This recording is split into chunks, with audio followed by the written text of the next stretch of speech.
Are you just a bad writer? The answer is no, you're not. So here's the thing. Whenever we are not actively succeeding at writing, we automatically just assume, man, I am really bad at this. But here's the thing, guys. Oh, that's right. You need to realize that you don't have all the tools in your toolbox yet. I want to give you an analogy. You know what a house looks like, right? You live in one, your friends have one, you go to them all the time. You've been in stores, you know what a house is like. Could you build a house right now? Could you just go buy some materials, go buy some nails, a hammer? Could you go and build a house? Whew, that is windy. The answer is no, most people cannot do this. Why not? You've been in a house. It's the same deal with writing, guys. You need to learn the craft. You need to learn what goes into a story. What are the elements, the tools, the parts, the components? And again, my best advice for you is to start with the outline. Have you ever tried building a house without schematics? Doesn't go well.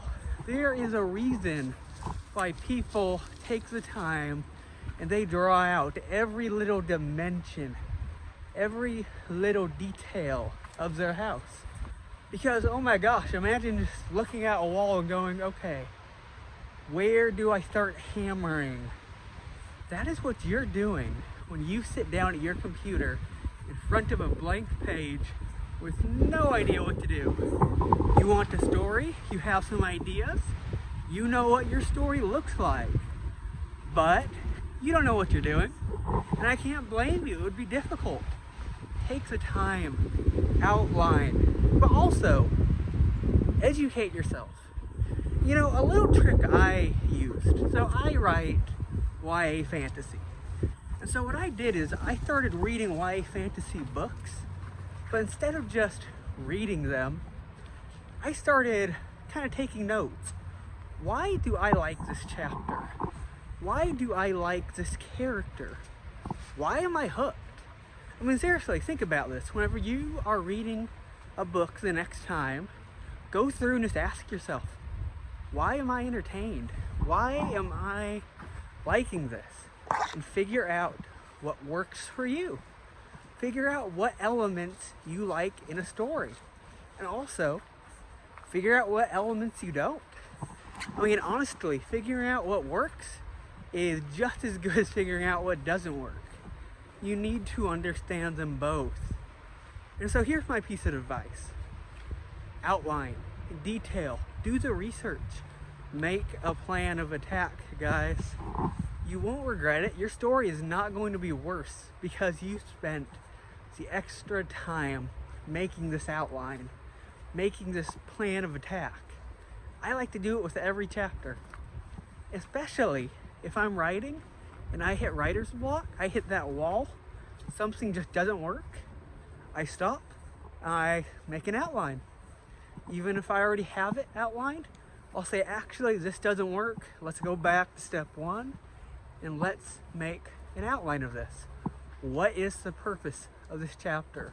What is the conflict? What is the mystery? What is the wall? What is the obstacle that my main character has to get through?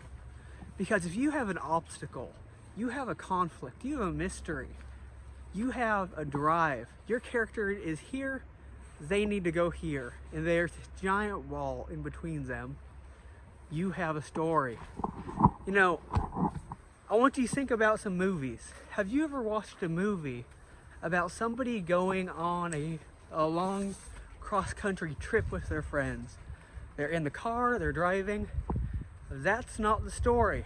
The story is, we were driving and then. See, that and then is your obstacle. It's the conflict. We lost a wheel. We picked up a hitchhiker and it went really bad. And then we got lost. That is your story because it's an obstacle.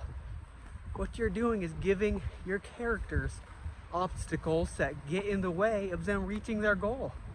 It's not a story if they can just go from here to there with no challenges.